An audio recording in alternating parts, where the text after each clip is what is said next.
በኢንዶኔዥያ ምስራቃዊ ጄቫ የኖረ አንድ ግለሰብ ከለታት ባንዱ ቀን ያለ መንጃ ፍቃድ ሲያሽከረክር በትራፊክ ፖሊሶች ይያዛል። ይህን ሰው የያዙት ትራፊኮች የሰውየውን ስም በሰሙበት ጊዜ በጣም ይገረሙና ጉዳዩን ወደ ማህበራዊ ትስስር ገጽ ይወስዱታል።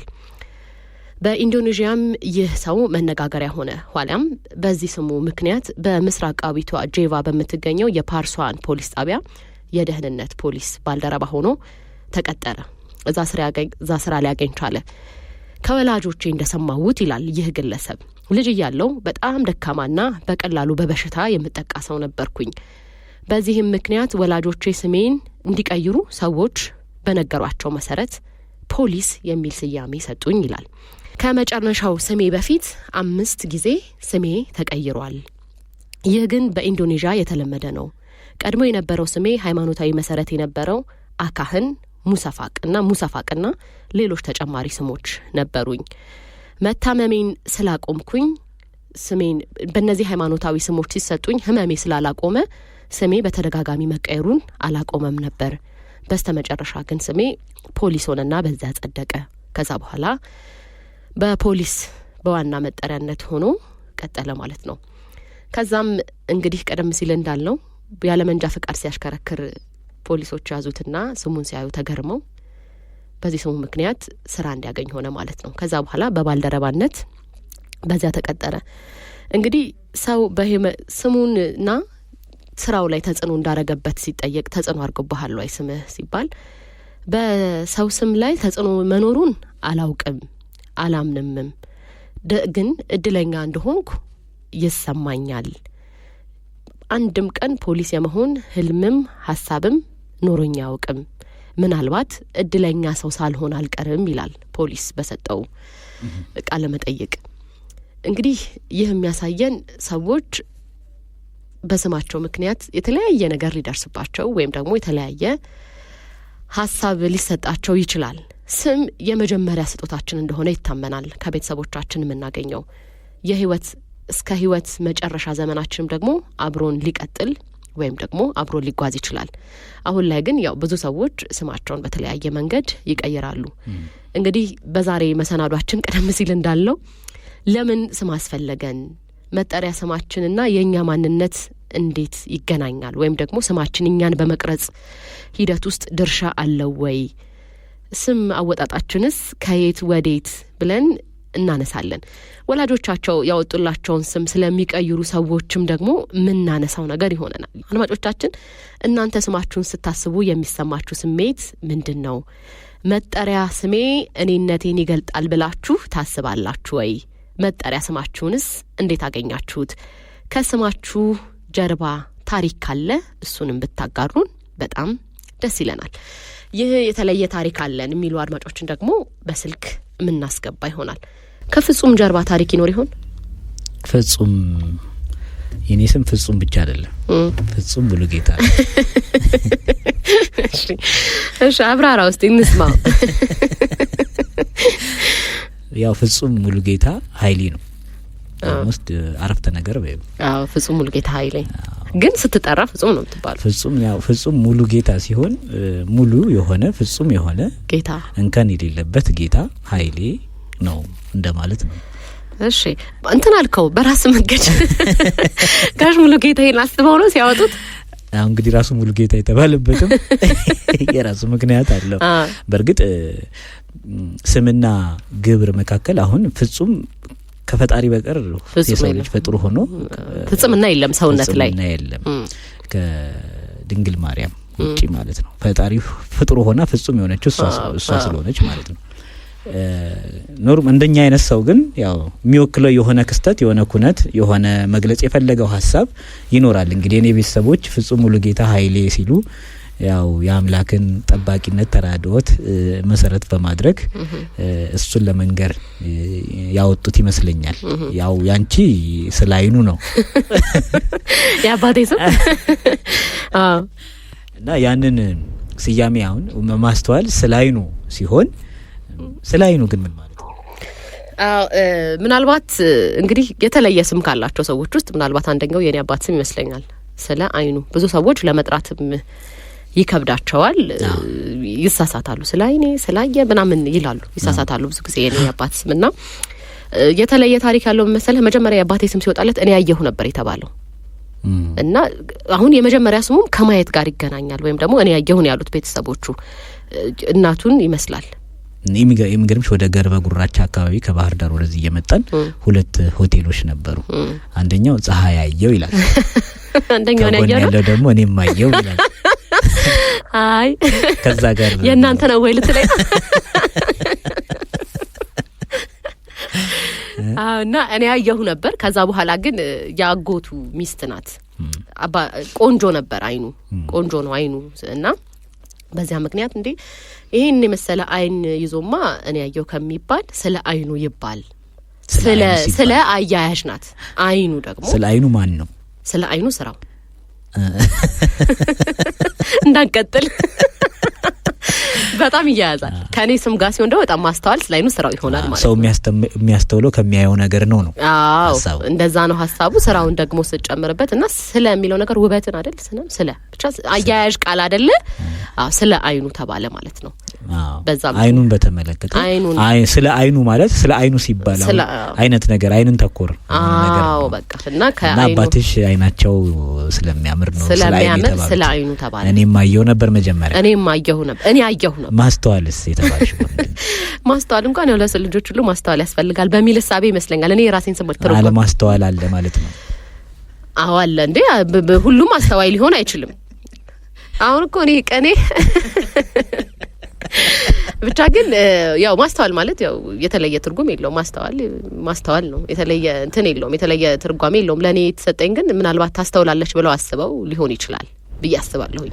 እሱ መላምት ነው እንጂ እውነት ለመናገር ትክክለኛ ስሜን ለምን ተባልኩ ብዬ ጠይቄ አላውቅም። የአባቴ ግን ያው የተለየ ስለሆነ ስሙም በዛ ምክንያት ዛሬ እንዳጠይቀው ቀረ። አይ ምን ትርጉም አለው ብለህ ነው የሱ ነገር ትርጉም አለ ብለን በተመለከተ ግን ስናነሳ ስም ከግብር ተነስተው በግብርና በሰው በስምና በተሰያሚው መካከል ነው። ለምሳሌ አዳም ሲባል አዳም ውብ ሆኖ ተፈጠረ ሲባል ነው አይደል? አዳም ማለት ውብ የሆነ ፍጥረት ማለት ነው። ስለዚህ ከተግባር ወይም ከግብር ተነስቶ የሚወጡ ስሞች አሉ። ልክ እንዳንቺ አባት ስለ አይኑ ማለት ነው። አዳምና ያንቺን አባት የሚያገናኛቸው ከግብር ተነስቶ አመሰግናለሁ ስለ ህይወት ነው ማለት ነው። አንዳንዶች በእኛ ባህል ደግሞ ሁሉም የራሷ ምዕራባውያን የራሳቸው፣ ምስራቃውያን የራሳቸው እና አፍሪካውያን ደግሞ ይሄ እነዚህ ነባር ባህሎች ሃይማኖቶች መሰረት ያደረጉ ኩነቶችና ክስተቶች መሰረት ያደረጉ ደግሞ ያወጣሉ። ለምሳሌ ቻይና ውስጥ በቀልድም ነው እንግዲህ የሆነ ነገር ትሪ ሲወድቅ ምናምን የሆነ ነገር ሲወድቅ ያ ሰው ልጁ ከተወለደበት ጋር ከተገናኘ የዛ አሁን ትሪ ወደቀ ተብሎ ትሪ አይደለም ድምጿን ቺንኳኳራ ይወጣል ይባላል። እና የራሳቸው እንትን አለ። አሁን ወደ ምዕራባውያን ጋር ስትሄጂ ስም አለ። ከዛ ይሄውን ልክ ዲቪ ሰዎች ሲሞሉ ምናምን የሆነ ፎርም ምናምን ስትሞይ የሚታየው አለ ጎግል ላይ ምናምን ኢሜል ስታወጪ የምንጠቀማቸው ማለት ነው። የጊቪን የሚሰጠው ስም አለ፣ የመጀመሪያ ስም። ከዛ ሹር ኔም የሚባል አለ፣ ፋሚሊ ኔም የሚባል አለ። ከዛ ደግሞ የመጨረሻ ደግሞ ላስት ኔም ወይም የሚባል አለ። ሶስት ነገር ነው የምንጽፈው። አንደኛ ሹር ኔም ወይም እንትን ላይኔጅን ነው የሚያየው፣ ኦኩፔሽን ወይ ያለሽን ስታተስ ወይም ጂኦግራፊካል ኦሪጂን መሰረትሽን ነው የሚገልጸው ሹር ኔም። ለምሳሌ ስሚዝ ከሆነ ብላክ ስሚዝ ይባላል አይደል? ሚድል ኔም ደግሞ የሚባለው የሪሊጂየስ ፊገርስ ሲሆኑ እንደዚህ ደግሞ አንሴስተርሶች ሲኖሩ ከዚህ በፊት የነበሩ ዘርግንድ አይደለ ምንጅላት ምናምን የሚባሉ ፍጽላ አስቆመህና የተለየ ታሪክ አጋራለሁ የሚሉ አድማጭ የስልክ መስመር ላይ ያለን እያለ ነው። ፍራውል እንቀበል። ሄሎ ጤና ይስጥልን። አለን ደህና። ማንም በልከይት ነው? ስሜ ሬዲ ሳያስ ይባላል። ከዚሁ ከአዲስ አበባ። ሬዲ እንግሊዘኛው ነው አማርኛው? እሺ እንግሊዘኛው ነው። READY ገባን እኮ ትርጓሜው የእንግሊዘኛውን የሚወስደው ዝግጁ የሚለውን የሚወስደው ነው። በቀጥታ እሺ እንስማው ይሄን ታሪክ። እሺ ሬዲ ስለደወሉ እናመሰግናለን። ከየት ነው? አዲስ አበባ ነው። እሺ የሜትር ታክሲ ሹፌር ነኝና። እሺ እንስማው ታሪኩን ከሬዲ ጀርባ ያለው ታሪክ ምን ይሆን ለምን ተባለ ሬዲ ለቤቱ የመጀመሪያ ልጅ ነኝና እናቴ ልጅ ነበረች እኔን ስትወልድ ከዛ በጣም በማርገዟ ለመውለድ ባለው ሂደት ውስጥ በጣም ፈርታ ነበርና ከዛ ዶክተር መጥቶ አያትና አይዞሽ አሁን አንቺ ያለሽበት ሁኔታ ጥሩ ነው ልጁም ያለበት ሁኔታ ጥሩ ነው በቃ ልጁ ሬዲ ነው ሊወለድ ስለዚህ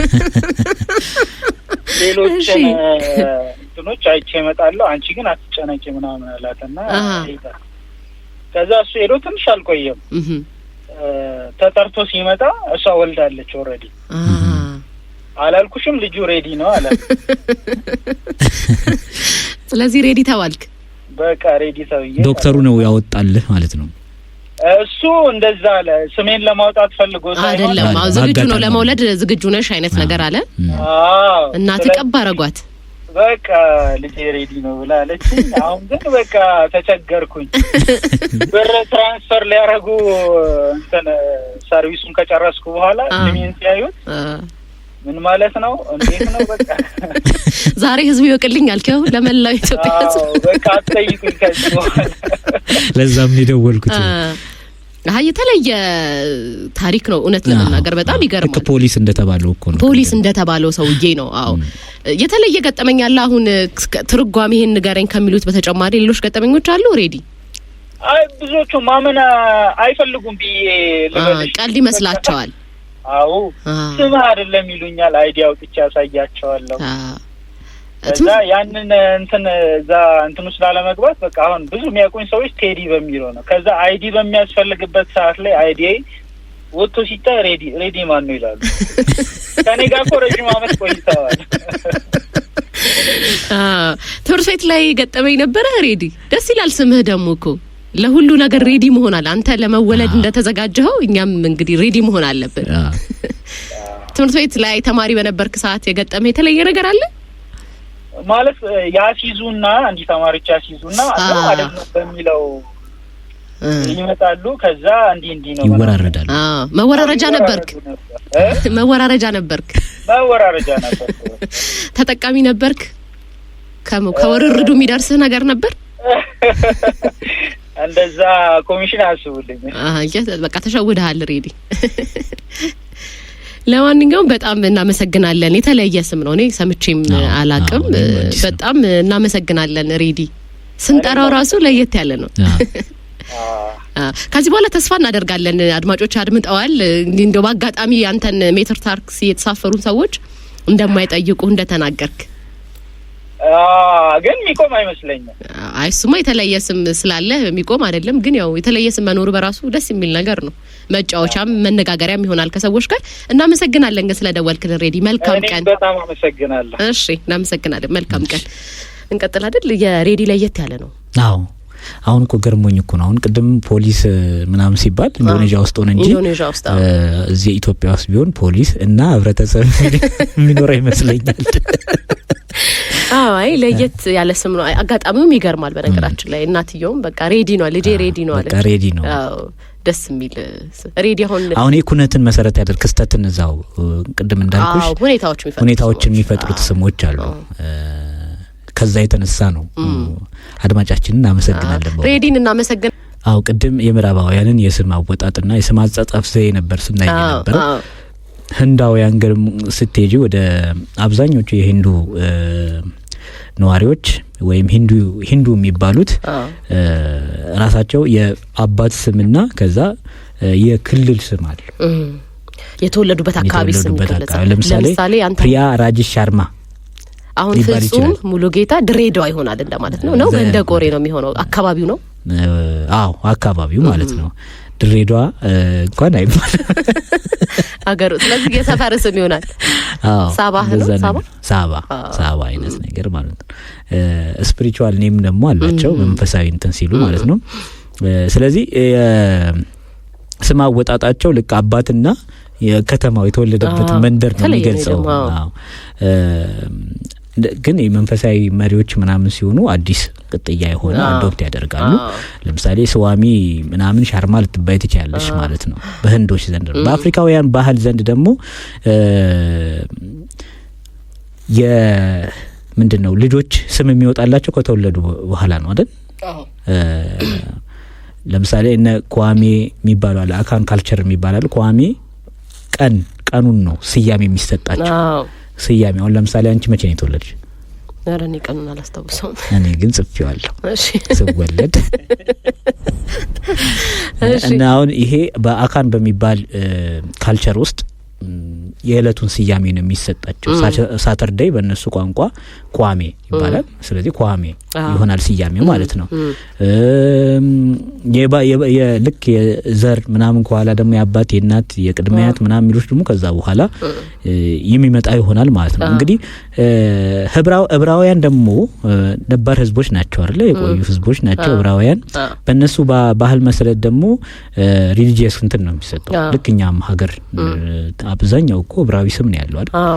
ከመጽሐፍ ቅዱስ ስለሚወሰድ ቅድም አሁን እንደውም በማን ነው ኤልያስ ተባበል ዘፈን ውስጥ የተጠሩ ስሞች አሉ። አሁን እየጠፉ ኢንዴሚክ የሆኑ ስሞች ማለት ነው ያሉ እንደ የምታያቸው ማለት ነው። ለምሳሌ ተናኘ ያለው ተናኘ ተብሎ የሚወጣ እኔ ረጅም ጊዜ ከሰማ አሁን ዘመን ላይ ከሚወለዱ ልጆች አልጣሽም ብለ ሺምልጃሽ የሚልም አለ። አሁን እነዚህ ሺምልጃሽ ብሎ የጠቀሳቸው አሉ። ሺምልጃሽ፣ በላይነሽ፣ ደመቁ፣ ተናኘ እያለ የጠቀሳቸው ነው። ብር ጣሉ። አሁን ብር ጣሉ ከኩነት ጋር ነው የሚገናኝ። ብር አይጣልም በዚህ ወቅት። በርግጥ ግን ይጣል ስለሌለ እኮ ነው። ግን የጠቀሳቸው ስሞች አሉ የሆነ ወቅትና ጊዜ። እሱ ነው የምልሽ። ዕብራውያን ግን ልክ ጥንት ከአጀማምራቸው ህልው ሆነው ከታወቁበት ቀን ጀምሮ የሚጠቀሙበት ልክ አሁን አብርሃም፣ ሚሪያም ምናምን እያሉ ማለት ነው ባይብሊካል ፊገር ያላቸው ነው የሚያወጡት። አንዳንድ ጊዜ ደግሞ ከሞተ ሰው እንትን በኋላ የሚወጣ ስያሜ የሚሰጣቸው አለ። ለምሳሌ ይሄ አሽከናዚ ጂኦኤስ የሚባሉ አሉ። ትራዲሽናሊ ስም የሚያወጡት በባህላዊ መልኩ ነው። የነሱ የልጃቸውን ስም የሚሰይሙት ልክ የሞተ ዘመድ ስያሜ ነው የሚሰጡት። ለምሳሌ አንቺ በቅርብ ዘመድሽ ከሞተ የሱን ስም ነው የምትይዩ በዛ አጋጣሚ ከተወለድክ ማለት ነው። በዛ አጋጣሚ ከተወለድክ ማለት ነውና ይሄንን ስያሜ ይሰጡሻል። ያንን ሆነር ለማድረግ እውቅና ለመስጠት ለማስታወስ ለማስታወሻነት ማለት ነው። እኛም ሀገር እኮ አለ አይደል? አልፎ አልፎ ለምሳሌ በሞቱ እህቶቻቸው ወንድሞቻቸው ስም ለማስታወሻነት እንዲሆን ልጅ ሲወልዱ በዛ የመጥራት አይነት ልማድ አንዳንድ ቦታ ላይ አለ። በባህል ደረጃ ባይኖርም እንዲህ አይነት ልማድ ያላቸው ሰዎች ግን በዛ መልኩም ስማቸው ይጣላቸው ሰዎች አሉ። ሴሬሞኒያል ኔም የሚባሉ ደግሞ አሉ በዕብራውያን ዘንድ። ለምሳሌ ቢርት ሚላ የሚባል አለ። ይሄ ማለት ከግርዛት ጋር በተያያዘ ነው እንትን የሚባለው። ከዚህ ሴሬሞኒ በኋላ ለልጁ እንደዚህ አይነት ስያሜ ይወጣለታል።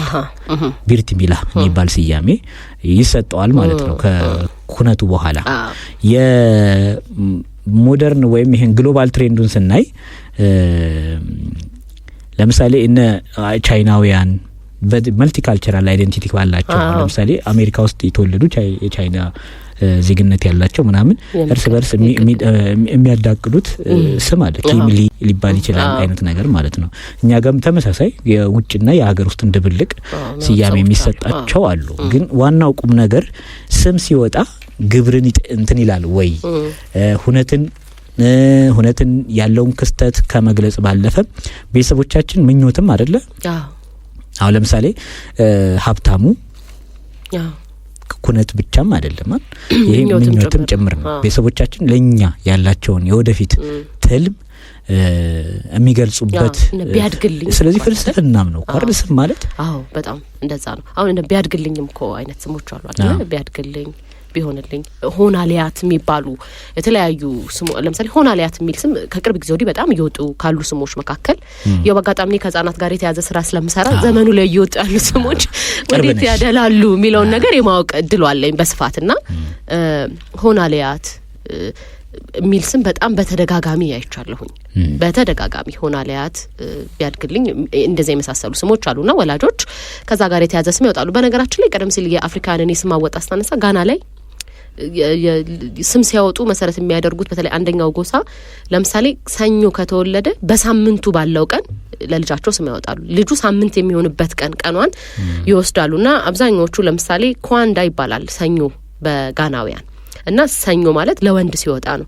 ለሴት ሲወጣ አድዋ ይላል። በጣም ገርሞኛል። አድዋ ይሆናል እና ለሴት ሲሆን ማለት ነው ሰኞ ሰኞ ለሴት ሲያወጡት አድዋ ይሉታልና ሌላኛው ደግሞ አርብ ላይ የሚወለድ ከሆነ ኮፊን በብዛት እናውቃለን እና ኮፊ አናን እናውቃቸዋለን። እንደውም ከቡና ጋር የተያያዘ አይደለም መስሎኝ ነበርና አርብ ማለት ነው እና ለሴት ሲሆን ደግሞ አፉ ይሆናል። አፉ በለኝ አርብ ላይ ሲወጣ ማለትና እንደዛ አይነት ልማዶች አሉ። ከቀናት ጋር አያይዞ ስሞችን የማውጣት እንደዚህ አይነት እንትኖች አሉ ወይም ደግሞ ልማዶች አሉ ወደዚህ ወደ ምዕራብ አፍሪካ አካባቢ ማለት ነው። እንግዲህ ሌላው ደግሞ ስም ላይ ስናነሳው በተለይ የአረቡ ዓለም ደግሞ ቁርአንን መሰረት ያደረጉ ስሞች ያወጣል። ቀደም ሲል አንተ የዕብራውያንን አነሳ አይደለ? ከቁርአን ላይ ያሉ እንደ አብደላህ፣ መሐመድ እንደዚህ መሰል አይነት ስሞች ቁርአኒክ ቤዝ ያላቸው ስሞች የአረቡ ዓለም ያወጣል። አሁን ከሃይማኖት ጋር በተያያዘ አብዛኛው ዓለም ላይ ያለ እስልምና እምነት ተከታይ ስም ሲያወጣ ከቁርአን የመውሰድ ባህሪ ወይም ደግሞ ልማድ አላቸው ማለት ነው። እንግዲህ ከዛው አሁን አንዳንድ ስሞች ደግሞ እንትን ይሆናሉ አይደለ? ምንም የሴቲውን የወንዲሁን ማይለዩ። ለምሳሌ በአጋጣሚ ሆኖ እዚህ ያለን ሰዎች ፍራኦል ለወንድ ነው አይደለ?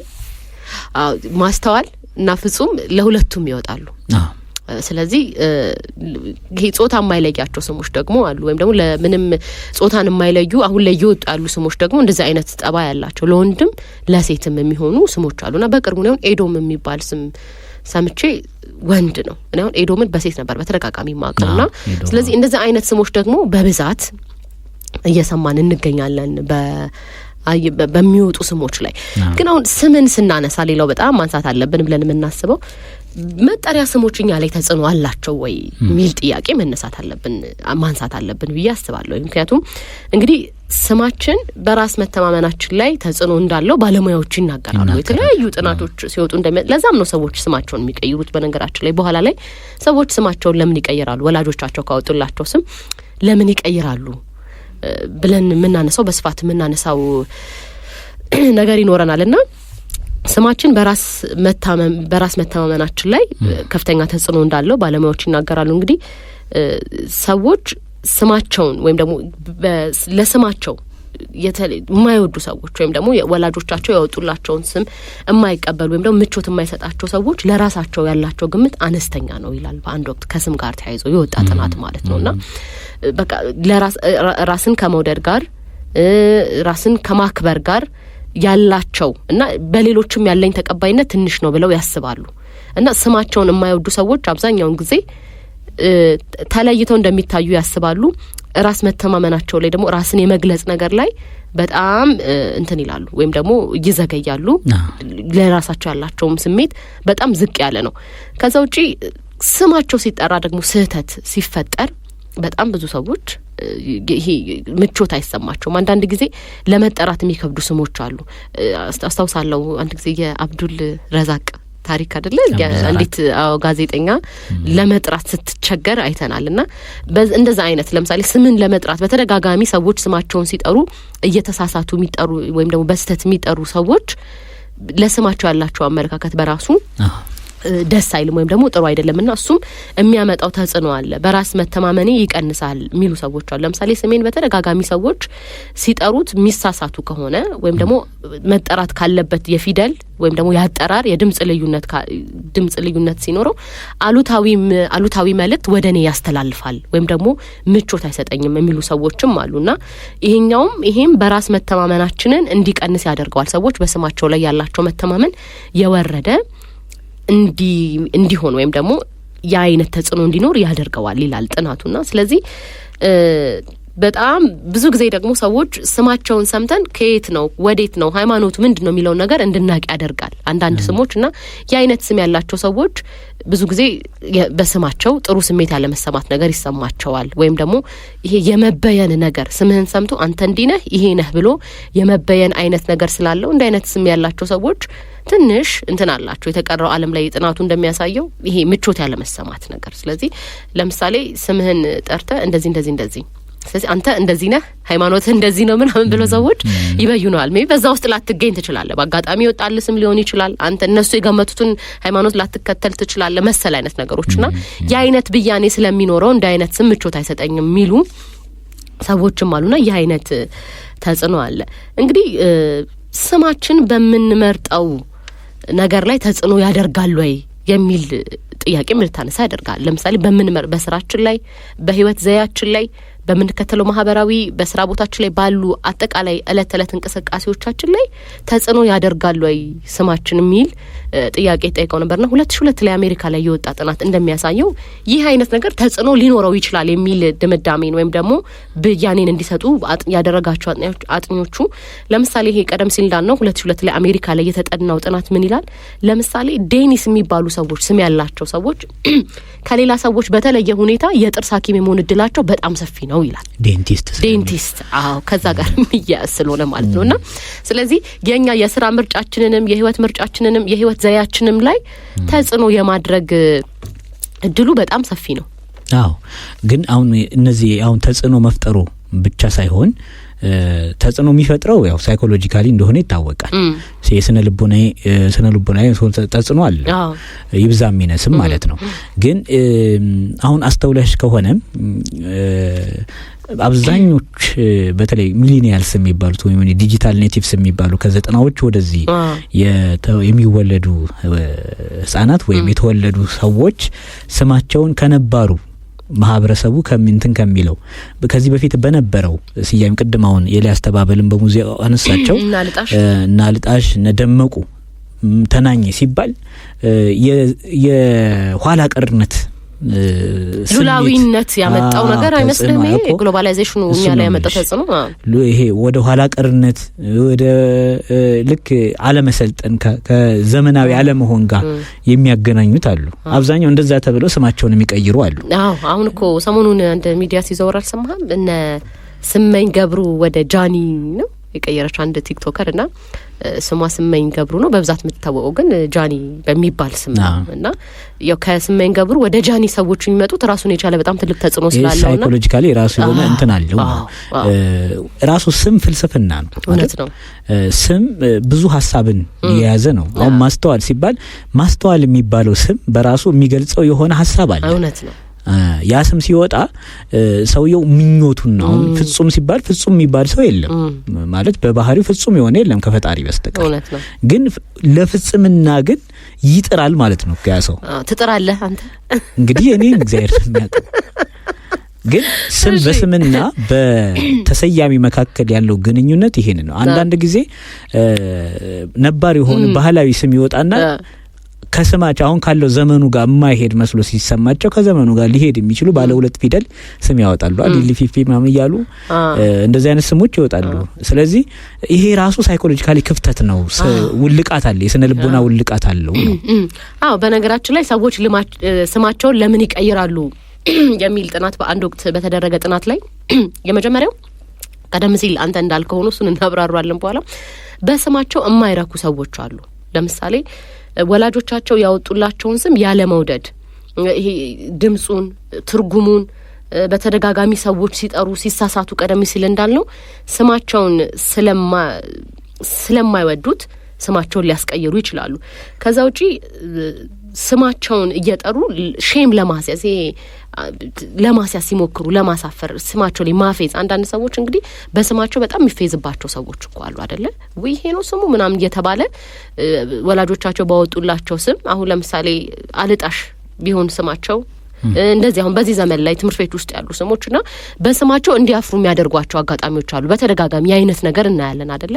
ሰዎች በስማቸው ምክንያት ሼም እንዲይዛቸው ወይም ደግሞ እንዲያፍሩ እነሱን የማሸማቀቅ አይነት ነገር ይሄ ለቀልድ አብዛኛው ጊዜ ይሄ የሚቀለድባቸው ሰዎች አሉ በስማቸው ምክንያትና ያ አይነት ነገር የሚገጥማቸው ሰዎች ስማቸውን የመቀየራቸው እድል በጣም ሰፊ እንደሆነ ይነገራል። ከዛ ውጪ ስማቸው ሲጠራ የሚያስታውሳቸው ነገር ሲኖር ከስማቸው ጋር የተያያዘ የኋላ ህመም ወይም ደግሞ ደስ የማይል ታሪክ ያላቸው ሰዎች ስማቸውን ሊቀይሩ ይችላል ይላል ጥናቱ። ስለዚህ ልክ ስማቸው ሲጠራ የቀድሞ መጥፎ ነገራቸውን ላለማስታወስ ሲሉ ወይም ደግሞ ለመታከም ከዛኛው ህመም እንዲሽርላቸው ሲሉ ወይም ደግሞ ለመዳን ሲሉ ስማቸውን የሚቀይሩ ሰዎች አሉ። ሌላኛው ግን አሁን ቀደም ሲል አንተ እንዳልከው ጥናቱም እንደሚያስቀምጠው በሰዎቹና በስብዕናቸው መካከል ያለ ልዩነት ሰዎች ስማቸውን እንዲቀይሩ ሊያደርጋቸው ይችላል ይላል። እኔ አሁን አንተ እኮ እንዴት እንዳልቀየርክ ግርም ነው የሚለኝ። ለምንድን ነው ቀየር? ፍጹም ስላልሆንክ ነው መቀየር ያለብህ። ግን አሁን ለምሳሌ በጣም የሚገጥም ነገር አሁን ቅዱስ የተባሉ ሰዎች አሁን እንደው በጣም ይቅርታ አድርጉልኝ ቅዱስ ተብላችሁ የምትጠሩ ሰዎች የሌብነት ስራ ላይ ሲገኙ ከቅድስና የራቀ ጭራሽ ለቅድስና ያልቀረበ አይነት ግብር ሲኖራቸው ስማቸውን መሸከም ስለማይችሉ ስማቸውን ሊቀይሩ ይችላሉ ይላል ጥናቱ ይላልና ስለዚህ በስማቸውና በእነሱ በተግባራቸው መካከል ያለው ልዩነት መስፋት በጣም ስማቸውን እንዲቀይር ሊያደርጋቸው ይችላል። ለምሳሌ በጣም ትሁት የሆኑ ሰዎች በጣም እንደዚሁን በላቸው ተብሎ ሲወጣላቸው እነሱና ስማቸውን ላይገልጸው ይችላል። ስለዚህ በዛ ምክንያት በእነሱና በስማቸው መካከል ያለው ልዩነት በጣም ሰፊ የሆነ ልዩነት ሲኖር ስማቸውን ለማስቀየር ይሞክራል። ወይም ደግሞ ስማቸውን ከሚያስቀይሩ ሰዎች ውስጥ አንደኛው ምክንያት ቀደም ሲል ካልናቸው በተጨማሪ ይሄ የስብዕና መለያየት ነው ማለት ነው። ከዛ ውጪ ስማችን የጾታ ልዩነታችንን አያሳዩ የሚሉ ሰዎች አሉ። አሁን ቀደም ሲል እንዳልነው የኛ ስም ለወንድም ለሴትም ይሆናል ማስተዋል በዛ የሚጠሩ ሰዎች አሉ፣ ሴትም ወንዶችም ሆኑ ፍጹምም እንደዛው ሌሎች አይነት ስሞችም እንደዚሁ። ስለዚህ እኔን ራሴን የሚገልጠኝ በቃ እኔ ስጠራ ጾታን መግለጥ መቻል አለበት ስሜ ብለው የሚያስቡ ሰዎችም ስማቸውን በዛ መንገድ ሊቀይሩ ይችላሉ። ሌላው ከዘመኑ ጋር አይሄድም የሚል ነገር ይነሳል። ከዘመን ጋር አለመሄድ ግን ምን ማለት ነው የሚለውን ብናወራበት በጣም ጥሩ ነው። ዘመን ያመጣቸው ዘመናዊነትን በተሳሳተ መንገድ አንሻፎ ከመረዳት ጋር ከዛ አሁን ለምሳሌ ቅድም ያልኩሽ እነዚህ ስሞች እነ ብር ጣሉ የሆነ ጊዜ ዘመናዊ ስም ነበር እኮ በዘመኑ ዘመናዊ ስም የነበረ አሁን ካለው ጋር ፊት ያደርግም ብሎ የማሰብ ዝንባሌ የሳቤ ከየት መጣ የሚል ጥያቄ እኮ ነው። ቅድም ያልሽው እኮ የሉላዊነት ተጽዕኖ የዘመናዊነትን ከመረዳት ጋር ያለው ዘመን በራሱ ዘመናዊ ነው የሚባለው ሰው ዘመኑን የዋጀ ሰው ነው እንጂ ዘመኑ የዋጀው ሰው አይደል? ዘመኑን መቆጣጠር የሚችል ሰው ነው እንጂ ዘመኑን የሚቆጣጠረው አይደለም። ብዙ ጊዜ ግን ሰዎች የምዕራባዊ ስም ወይም ሲወጣ አንድ አድማጭ መስመር ላይ ይገኛሉ መሰለኝ። ወደሳቸው እንሂድ። ሄሎ እንዴት ዋላችሁ? እግዚአብሔር ይመስገን። እንዴት ዋሉ? ማንንም በልከይት ነው እነ ብር ጣሉ ሲያነሱ ላንሳው ብዬ የተጣለበት ቦታ አጣሁት። የት ጋር ነው ብር የጣሉት? አብረን እንፈልገዋለን። ከስቱዲዮ ስንወጣ በጋራ ነው የምንፈልገው። ማንናችሁን እንግዲህ ከነከናችሁንና ማንንም በልከይት ነው። እንግዲህ ልቀጥል ነው እንግዲህ ለማንኛውም ተንኳክቶ ነው የሚገባውና እውነት ነው። 10 አለቃ አብነት ምትኩ አፍሪካናችን በቋንቋችንና በባህላችን ጠንቅቆ ምክንያቱም እኛ የራሳችን ቋንቋ የራሳችን ባህል የራሳችን ትውፊት የራሳችን ካላንደር ያለን አይደል? እውነት ነው። ሁልጊዜ የተሰዝ ቋንቋችንን 10 አለቃ ነው አብነት እንጂ ኮንስታብል አይደለም ወይ ኮማንደር አይደለም። ቀኝ አዝማች ግራ አዝማች ተብለን ነበር፣ ብላታም ተብለን ነበር። አሁን ደግሞ 10ና 50 ምክንያቱም እኮ ብዙ ነገሮችን እኮ እናንተ ወደ ስም መጣችሁ እንጂ ኢንስቲትዩሽን ላይ ራሱ ተወስደናል እኮ አንዳንዴ ግራ ይገባኛልና የኮሙኒኬሽን ሚኒስትር ይለኛል። እኔ ተግባቦት በሉ ነው ማለት ምክንያቱም ኢትዮጵያ የራሷ ኮሙኒኬሽን የአሜሪካ ወይም እንግሊዝ መስሪያ ቤት አለ። የኢትዮጵያ ነው አይደለም? እውነት ነው። ወላ በኦሮምኛ ወላ ባንክ ስሙን ምናልባት እነዚህ ሱዚ ፒፒ ምናምን የሚባሉ ነገር ሸዋንዛ የነበረው ልጅ ሸዋዚንገል ሊለኝ ይችላል ባንዳምን አይቶና ግራ የገባኝ ነገር ምን ላይ ነው ክፍተቱ? አብነት ነኝ እንግዲህ ድሮም አብነት ነኝ፣ ነገም አብነት ነኝ፣ ከነገ ወዲያም አብነት ነኝ። ምክንያቱም አብነት ምሳሌ ነው፣ አብነት መድኃኒት ነው። ትርጉሙን እጠይቃለሁ ዝም ብዬ አይደለም። መድኃኒት ሲባል ደግሞ በሀሳብ መድኃኒትን ተምሳሌ ሰውን ደግሞ እንደ ወታደርም እንደ ሲቪልም ተምሳሌት የሚሆነው ሀሳብ ማንሸራሸር ስለሆነ ይሆናል ብዬ አስበው ገጠር ላይ የተወለደ ብርቱካን በጣም ቆንጆ ነው። ብርቱካኑ እንዴት ደስ ይላል መሰለኝ። ማናት እህት አፈራው አንዳንዴ እንደውም ዘፈን ኤልያስ ተባበል ነው ሁሉንም ጠርቷል። ምናልባት ያንቺ ስም ጠርቶ ከሆነ የለም የለም ቅር ብሎኛል። ጠይቂው ባይዘይ ወንዶችን አልጠራም። አብነት ግርማ አላለም። እሱ ማርታ ሄለን ሌኒ ናቸው የተነሱ አልተጠቀሰም አይደለም? ቀጣይ ይገባል ብዬ አስባለሁ። ብዙ ግን ጠርቶታልና ስለዚህ ወደ ቁም ነገሩ ስንመጣ አያሳፍርም። አንዳንዴ ማንነት የሚባል ነገር አለና ምክንያቱም እናቶቻችን እኮ ገጠር ላይ ስም ሲያወጡ በምሳሌ ነው። ለምሳሌ ምትኩ ካለ ከዚህ በፊት ልጅ አጥቶ ይሆናል ምትኩ የሚባል ልጅ ይሰጣቸዋል። እዚህ መጥቶ ደግሞ ሌላውን ቀይሮ ምትኩ ተቶ ኒቴክ ቢለኝ ወይ ደግሞ ሌላ ነገር ቢለኝ እንግሊዝኞቹን ይሄ ቴክኖሎጂው ያመጣው ታታል እንደምታውቁትና ልጆቻችን ትምህርት ቤት እኮ ያፍሩበታል። ከኬጂ ጀምሮ ከቀድመ መደበኛ ለምሳሌ አዲስ አበባ መጥቶ ከክፍለ ሀገር እዚህ መጣው ብርቱካን ከተባለች ወይ ምን አይነት ስም ከተባለ ስሜን ይቀይራል። ህጻን ላይ ምን ያህል ጫና እንዳለው ነው ከቀድመ መደበኛ ጀምሮ። ስለዚህ ምን መደረግ አለበት? አንደኛ ማፈር የለብንም። ሁለተኛ ፕሮሞሽን ላይ ሚዲያም እንደ ሚዲያ አንዳንዴ ሀገር እነዚህ ሀገር በቀል የሚባሉ እውቀቶች አሉ አይደል? እውነት ነው። ሀገር በቀል የሚባል ስያሜዎች ፈረንጆች እኮ እኛ ዘቆ ብርቱካን ለኔ አብነት አላሉ ባንዳምና ምናልባት ሌላ ነገር ጣሊያንም ሲሆን ብሎቶኒ ባላቶኒ ይላሉ አይደል? አንዳንዴ እኮ ባላቶኒ ቅርጽ ተብሎ እኮ እኛ እኮ የምናመሳስለው ቁርጣቸውን ጭምር ነው ተብራቸው ሁሉ ነገራቸው የሀገሩን ቋንቋ ኳስ ሳያቅ እኔ አንዴ ምን ገረመኝ። በዚህ አጋጣሚ የቡና ታውቃለህ ወይ? አርሰናል ይላል የ10-12 ዓመት ልጅ እንዴ ስለ ቡና ታውቃለህ? እናት የምታፈላውን ቡና ነው ማለት ነው የማን ቡና ነው አለ። እንግዲህ ምን ያህል እንግዲህ ኮንሰንትሬሽኖች ሁለመናችን ወደ ውጭ ወሰደው። አሁንም አስባለሁ እናንተም ስታመጡ ምንድነው ቁም ነገሩ የሀገርን በስም መከበሪያችን ስማችን መልእክታችን ስለሆነ ወደ ሌላው አንጠልጥሎ የራስን ጥሎ ሌላውን አንጠልጥሎ መሆን የለበትም። እዚህ ላይ ትልቅ ስራ መስራት አለበት። እናመሰግናለን 10 አለቃ። መልካም ጊዜ ስለደወሉ በጣም እናመሰግናለን። ክብረት ይስጥልኝ። መልካም ሰንበት። እሺ እንግዲህ እንቀጥል አይደለ? ቀደም ሲል 10 አለቃም ምትኩ ምን አሉን?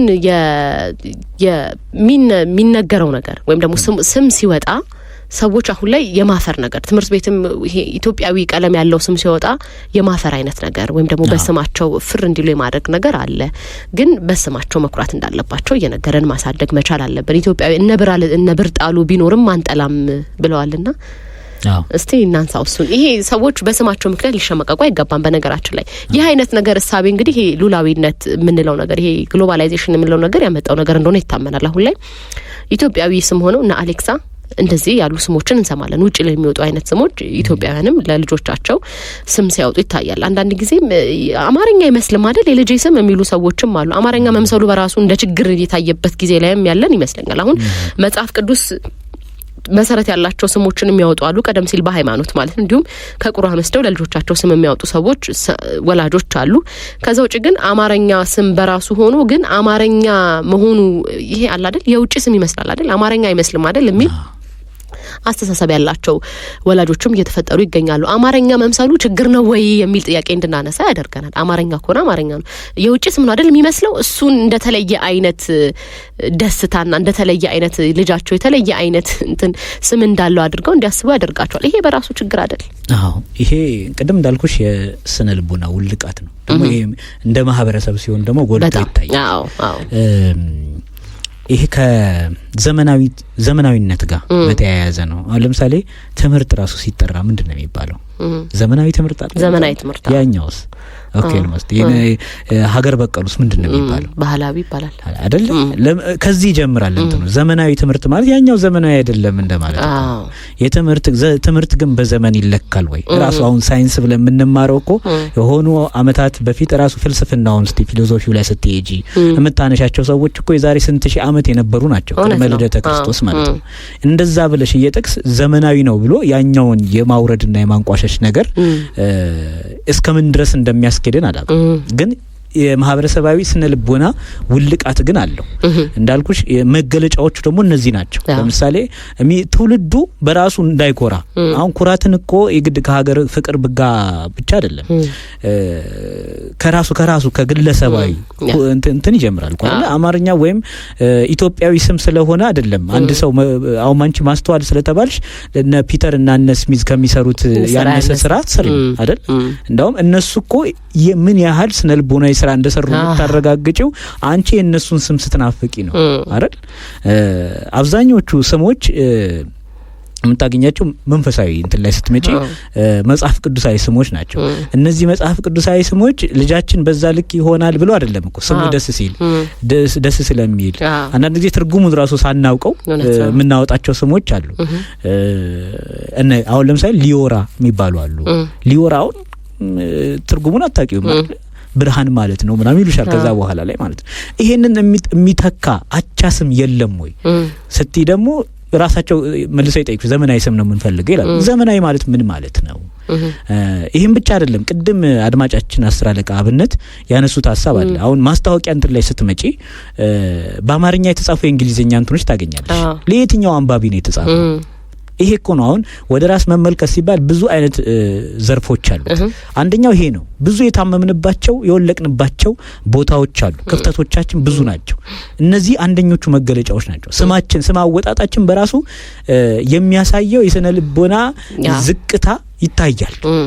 ይሄን ነው አሁን ሰው ጆርጂያ ስትባል ላውራ ስትባል ክርስቲና ስትባል ደስ ይላታል አይነት ነገር ማለት ነው። እነ ሺምልጃሽና ተናኘ ሲሆን እሺ እኔ ያንተ አባባል ነው ያሳቀኝ። እሺ በስሞቹ ሳይሆን ያንተ አባባል እሺ እና እነዚህ ሲባል የሚከፋው ከሆነ ይሄ ሰው ኦልሞስት ብሬን ውስጥ ተደርጓል ማለት ነው የትውልዱ። ስለዚህ ማህበረሰባችን ከታይ ዘመናዊ ትምህርት ባህላዊ ትምህርት ምናምን ሳይከፋፈል ራሱ ትምህርት ዘመን እንደማይተካው ማለት ዘመን እንደማይለውጠው ኋላ ቀር የሚባል ትምህርት የለም በነገራችን ዘመን ነው። ትምህርት ደግሞ ራሱ በራሱ ትርጉም ስታይ መፍትሄ እኮ ማለት ነው። ለአንድ ነገር መፍትሄ መስጠት ነው። ለአንድ ነገር መፍትሄ መስጠጪው ደግሞ በዘመን ተከልለሽ አይደለም። ድሮ የነበረው እንትን በድንጋይ ዘመን የነበረው እያልሽ በሊዮሊቲክ ኤራ ምናምን እያልሽ እነዚህ የምጠቅሻቸው ነገሮች እውቀት ናቸው። እውቀት ለአሁንም እኮ ይጠቅምሻል፣ መነሻ ይሆንሻል። የሀገሩን እያጣጣልሽ የሌላውን እያንጠለጠልሽ የምትሄጂበት በራሱ በራስ መኩራት እነ ትራውሬን እኮ ቅድም ያነሳናቸው እኮ በራሳችን ሀገር በራሳችን ማንነት እንኩራ የሚል ሀሳብ ይዞ ስለመጡ ነው እንጂ ሌላ እኮ የሆነ መለካዊ ወይ መላካዊ ባህሪ ስላላቸው አይደለም። ሰው ናቸው። ግን ያነሱት ሀሳብ ገዢ ሀሳብ ወደ ራስ መመለስ ነው። ፈረንጆቹ ወደ ራስሽ እንድትመለሽ ወይ ምዕራባውያን ወደ ራስሽ እንድትመለሽ አያደርጉሽም። ይሄንን ደግሞ በራሳቸው በትምህርቱም በምኑም ይሄ ሴኩላር ሁማኒዝም የሚባለው ማለት ነው። እንደውም አንድ መጽሐፍ አለ ሴኩላር ሁማኒዝም የሚባል መምህር ፋንታውን ዋቄ የጻፉት መጽሐፍ የሚያነሳው እኮ ይሄ ነው። ጥቅል ሐሳቡን ስታይ አድማጮቻችን ይሄን መጽሐፍ አግኝተው ቢያነቡት የተሻለ ግንዛቤ ያገኙበታልና ሴኩላር ሁማኒዝም ውስጥ የሚጠቀሱ አንድ ዴይዝም የሚባሉ አስኳል ፍልስፍናዎች አሉ ይላል። እነዚህ ፍልስፍናዎች አንደኛ ወደ ራስሽ የምትመለከችበትን መንገድ በተለያዩ ሁኔታዎች በተለያዩ ኩነቶች ይጋርዱሽና አንድን ነገር ላይ ብቻ ትኩረት እንዳታደርጊ መልቲ ዳይቨርሲፋይድ የሆነ እሳቤው አንደኛው ነገር ላይ ውጤታማ እንዳትሆኝ አሁን የትውልዱ ፈተና ኮርሱ ያደርግሽ ጊዜሽን ይሰርቃል፣ ማንነትሽን ይሰርቃል ማለት ነው። እና ይህንን መጽሐፍ አግኝተው ቢያነቡት መልካም የተሻለ ነው። አድማጮቻችን ማለት የበለጠ ግንዛቤ ያገኙበታል። በነገራችን ላይ እንግዲህ ስማቸውን ስለሚቀይሩ ሰዎች ቀደም ሲል ስለሚቀይሩባቸው ምክንያቶች በስፋት አንስተናልና 2011 መጨረሻ አካባቢ በእንግሊዝ ከ58000 በላይ የሚሆኑ ሰዎች ስማቸውን ቀይረዋል ይላል የመጣው መረጃ። እንግዲህ ከዚህ በፊት ወይ ደግሞ ከ2011 አመት በፊት ከነበረው ስም ጋር ሲነጻጸር የ4000 ጭማሪ አለውኝ። 58000 ሰው በአመት በጣም ብዙ ሰው ነው እኮ ስሙን የቀየረው። መላ እንግሊዝ ሊባል ይችላል አልተቆጠረም እንጂ አሁን ላይ በጣም ስማቸውን የሚቀይሩ ሰዎች አሉና በ10 አመታት ውስጥ 5000 ሰዎች ብቻ ነበር የቀየሩት። ከ2011 በፊት በነበሩ አመታት 10 አመታት ውስጥ 5000 ሰዎች ብቻ ነበር ስማቸውን የቀየሩት።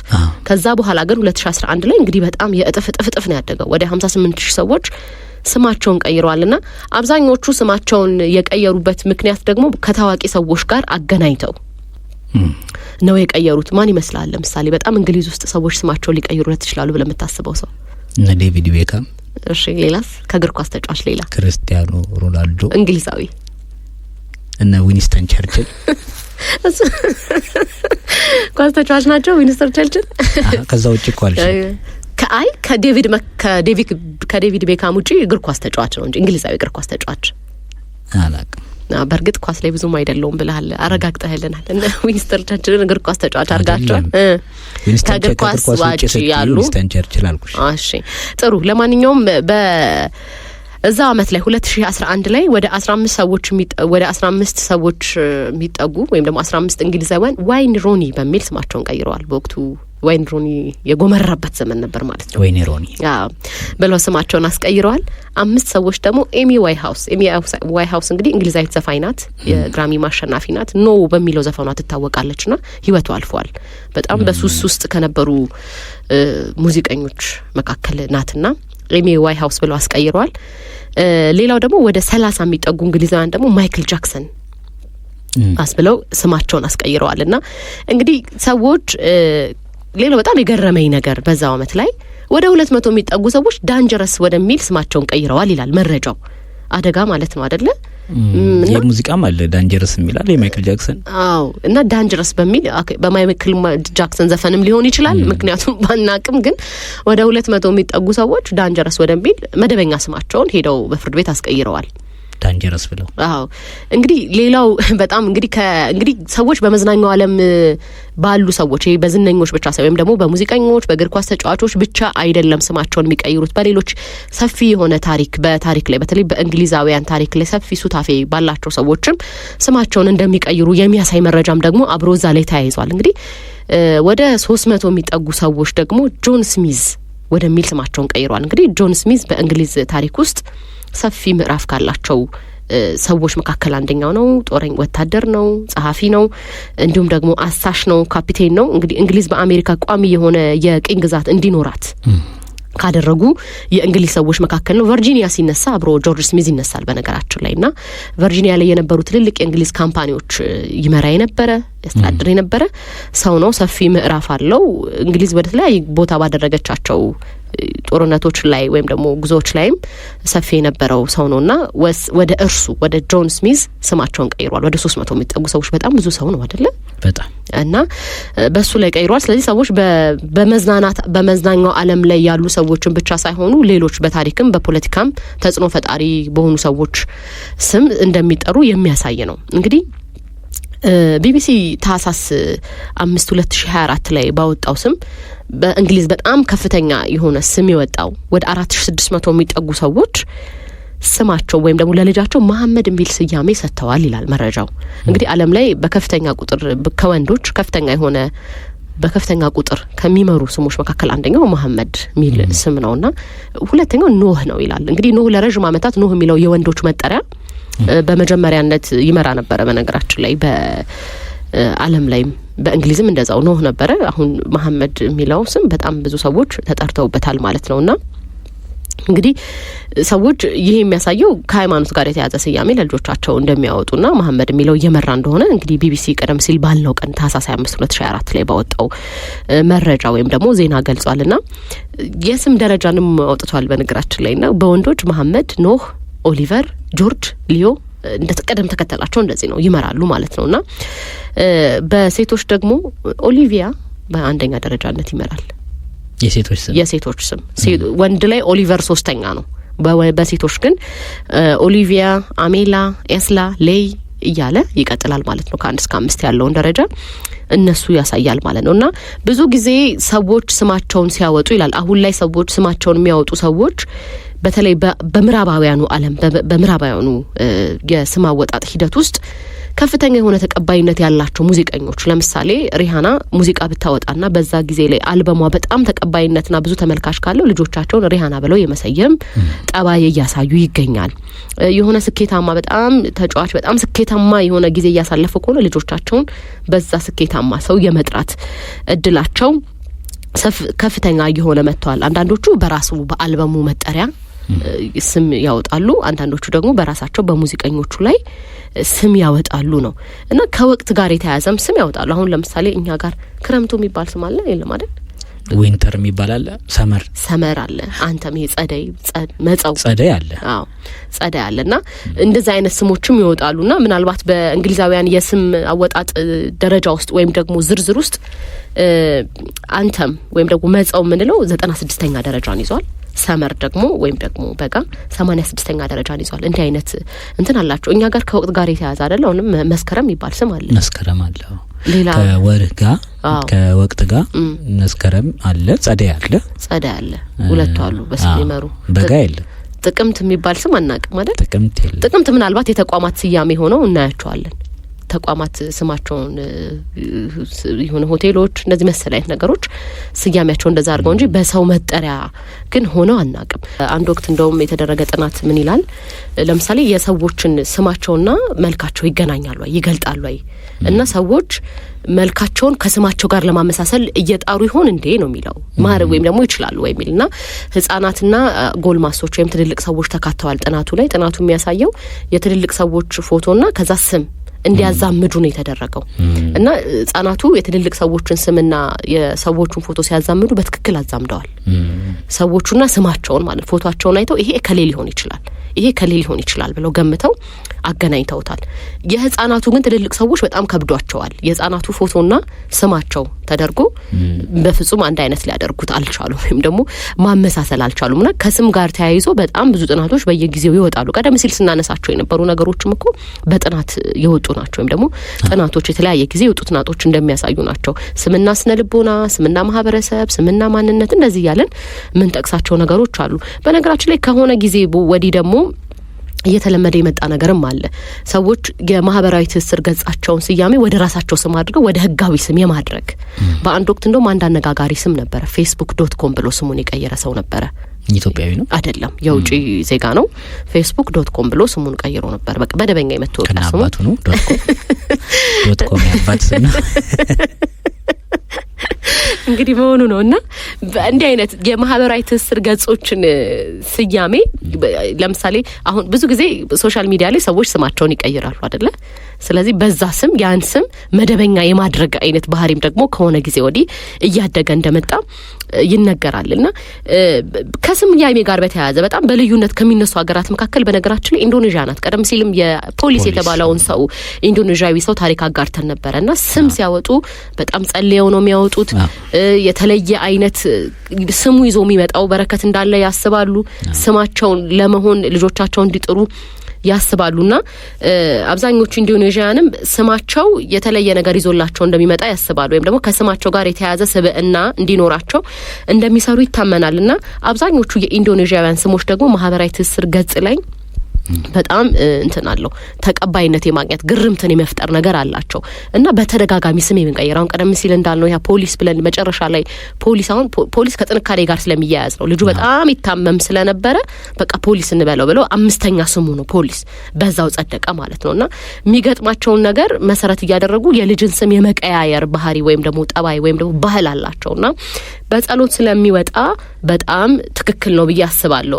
እንደውም በአንድ ዘገባ ላይ ያነበብኩት አንድ ኢንዶኔዥያዊ ሲናገር እኔ ቤተሰቦቼ ስማችንን ሲያወጡ ጸልየው ስለሚያወጡ ስሜና ግብሬ ይገናኛል ብዬ አስባለሁ ወይም ደግሞ ስሜ ይዞልኝ የሚመጣው ነገር እንዳለ አምናለሁኝ፣ ስሜ ላይ እንዳለው ሰው ለመሆን እሞክራለሁ የሚሉ ሰዎች አሉ። ግን ኢንዶኔዥያን በተለያየ ጊዜ ያወጣቸውና በማህበራዊ ትስስር ገጾች ላይ መነጋገር የነበሩ ስሞች ምንድናቸው የሚለው ነገር ለማየት እንሞክርና ለምሳሌ ማቲ ሙት ማለት ነው።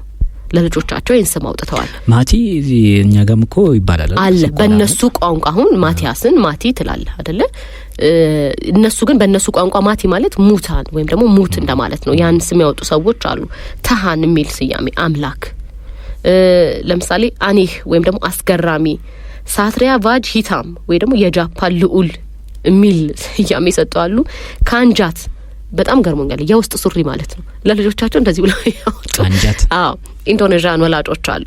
ሌላኛው ደግሞ ጃጁ ጃን ሚል ነው። ይሄ ደግሞ የዝናብ ኮት እንደማለት ነው። በዝናብ ወቅት የሚለበስ በዝናብ ወቅት የሚለበስ ልብስ ነው። የዝናብ ኮት። ፓጃሮ ስፖርት፣ ፓጃሮን ታውቃለች? ፓጃሮ መኪናና ፓጃሮ ብለው ወይም ደግሞ በመኪና ብራንድ ደግሞ የልጆቻቸው ብንፈልግ ሌላ ነው። ግን የሰው ስም ነው አይደል? እንደዛ ነገር አለው መነሻ እንዳለው ይነገራልና መኪናው ከሰውየው ኮርጆ ነው ልንል እንችላለን። እነዚህ ግን ፓጃሮ ስፖርት ይላል የልጃቸው ስም ማለት ነውና ስፖርት ይቀጥላል። ፓጃሮ ስፖርት የሚል ስያሜ ያውጥተዋልና ስለዚህ በጣም የተለየ ስም የማውጣት አሁን ሙት ብለህ አሁን ሟቹ ብለህ ለልጅ ስም እንደማውጣት ማለት እኮ ያው አይቀርለትም ብሎ ነው እኮ አይቀርለትም። ግን ታወጣለህ ወይ ነው ጥያቄ። በደኛ ጋር ስታመጣው እንደ እኮ ያሳብ ነው የሚታሰበው። ሰው ስለ መኖር ነው እንጂ ስለ ሞት ሊያስብ አይደለም። ከዛ ውጪ ግን መጠሪያ አሁን ስለ ሞት ሲወራ እንኳን እኮ በጣም ምንፈራ ሰዎች በጣም ሟች እስካን መስል ድረስ ሞትን አርቀን ምናስብ ሰዎች ባለንበት ዓለም ላይ የልጅን ስም በቀለት ለተጣራዋለ ማለት ነው። ኢንዶኔዥያዎች በጣም አስገራሚና አነጋጋሪ ስም በማውጣት ነው በጣም ሙታን ነው ያና አሁን እስቲ ሙታንን ሲያቆላምጡት ማን ብለው ሊያቆላምጡት ይችላሉ? ሙትዬ በእነሱ ቋንቋ ሲሆን በጣም ከባድ ነውና ስለዚህ እንዲህ አይነት ስሞችን ያወጣሉ። በጣም አስገራሚ ነገር ነው። እንግዲህ ቀደም ሲል እንዳልነው ሰዎች በህይወታቸው አብዛኞቹ ኢንዶኔዥያን እንደሚያስቡት ወይም ደግሞ እዚህ የዘገባ ላይ የተናገሩ ሰዎች እንደሚያስቡት በህይወታቸው ምርጫ ላይ ተጽዕኖ እንዳለው ቀደም ሲል እንዳልነው ማለት ነው። ስለዚህ በጣም በህይወታችን ምርጫ ላይ ተጽዕኖ አለው። አንዳንድ ጊዜ በውሳኔ አወሳሰዳችን ላይ አልፎ ተርፎም ደግሞ በምንመራው ወይም ደግሞ በምንመርጠው የሥራ መስክ ላይ ተጽዕኖ ሊያሳድር ይችላል ብለን እናምናለን ብለው ያስባሉ። ምክንያቱም እንዲሁ አይደለም የሚያወጡልን በጸሎት ተለማምነው የሚያወጡልን ስም ስለሆነ ስለዚህ ስማችን የተለየ ነገር እንዳለው እናምናለን ይላሉ። አሁን ሙታን ብሎ ለማውጣት እንደው በጸሎት መለማመን በራሱ እኮ አነጋጋሪ ነው። በእርግጥ እንደየሀገራቱ ባህልና ጠባይ እንደ ልማዱ የሚለያይ ነገርም ማለት ነው። ስለዚህ ከዛ አንፃር የወደፊት ህይወታቸውን እንደሚታየንብን እድላቸው ላይ ተጽዕኖ እንዳለውም ያምናሉ። እንግዲህ ሌላው በጣም መነሳት አለበት ብዬ ማሰበው ስምን ካነሳን አይቀር ከወቅት ጋር ተያይዘው የሚወጡ ስሞች አሉ። አሁን ለምሳሌ በደርግ ጊዜ ይወጡ የነበሩ ስሞች አሉ አይደለ? አብዮት፣ ታገል፣ ወደፊት እንደ አይነት ስሞች አሉ። ወቅት የሚያመጣቸው ስሞች ወይም ደግሞ ከወቅት ጋር ተያይዘው የሚመጡ ስሞች አሉ ልንል እንችላለን። የዚህ ዘመን ላይ ስም ይሄ ነው ልንል እንችላለን አሁን ላይ ያለን ሰዎች? በአሁን የሚጠቀሱት ቅድም ያልናቸው እነዚህን ስሞች ስናነሳ ልክ አሁን አንቺ አብዮት ሪዮት ዓለምን መሰረት ያደረገው እንደዛ አይነት ስሞች አሉ ነው አሁን ላይ በሪዮት ዓለም የሚወጡ ያሉ አይመስለኝም እንደኔ ማለት ነው። ግን ወቅቱን አሁን ለምሳሌ ዘመናዊ ስም ተብሎ የሚጠቀሱ ግን አሉ። በተወሰነ አሁን ለምሳሌ ከተማ አካባቢ የሚወጡ ስሞች ዘመናዊ አሁን ሜሮን ዘመናዊ ስም ነው አይደል? እነ ፌበን ምናምን የመሳሰሉ ማለት ነው። እነዚህ ዘመናዊ ስም ነው ተብሎ ነው የሚታሰበው። አሁን ስም ስንል ሰውን መሰረት ያደረግ ነው እንጂ ቦታ አካባቢም በራሱ ስያሜ ሲሰጠው የራሱ የሆነ ምክንያት አለው፣ ገፊ ምክንያት አለው አይደል? አሁን ለምሳሌ አዲስ አበባ ሲባል አዲስ አበባ የተባለችበት የራሷ ምክንያት አላት። እንግዲህ የሀገራትም እንደዚሁ አህጉርም እንደዚሁ እና አውሮፓን አፍሪካን ስኔ የራሱ ስያሜ አለው እኮ አይደል? ኢትዮጵያ ሲባል በፍልስፍናው ዓለም የነበሩ ሰዎች የሚያነሱት የራሱ የሆነ መነሻ ምክንያት ወይም ትርጓሜ ያላቸው፣ ኢትዮጵያ ሲባል ደግሞ ሌሎች ኢትዮጵያውያን ደግሞ አባቶቻችን የሚተረጉሙበት የራሳቸው መንገድ አላቸው። ዞሮ ዞሮ ሁሉም ገፊ ምክንያትና መነሻ ሀሳብ አለው ነው። ወደኛ ጋርም ስንመጣ አንድ ስም ልክ አሁን ኢንዶኔዥያዎቹ ከሁነት ጋር እንደሚያገናኙት ሞር ወይም የበለጠ ተገናኝቶ የሚገኘው ከሁኔታዎች ጋር ነው። አንድ አድማጫችንም ቅድም እንዳሉት ሬዲንም ጨምሮ የሚነሱት ስሞች የሚወጡት ከዛ ጋር ከሁኔታ ጋርና ከዛው ቤተሰቡ ካሳለፈው ህይወት ውጣ ውረዶች ጋር መነሻ በማድረግ ስሞች ይወጣሉ ማለት ነው። ምኞት አንዳንድ ጊዜ ምኞትም ፍላጎትም ይሆናል እኮ አይደል? ስለዚህ ስም ፍልስፍና ውስጡ ፍልስፍና ያለው የራሱ የሆነ ሀገራዊ ሀገር በቀል ምዕራባዊ ምስራቃዊ ያልሽ እንትን እንደምትዩ የሚገልጽ የራሱ የሆነ ውስጠ ዘ የሆነ መገለጫ ነው ማለት ነው። እና እንደዚህ አይነት ፍልስፍናዎች መገለጫም ናቸው ማለት ነው። ስለዚህ አሁን ኢትዮጵያዊ ስም ሲባል ኢትዮጵያዊ ፍልስፍና መነሻ ያላቸው ስሞች ማለት ነው።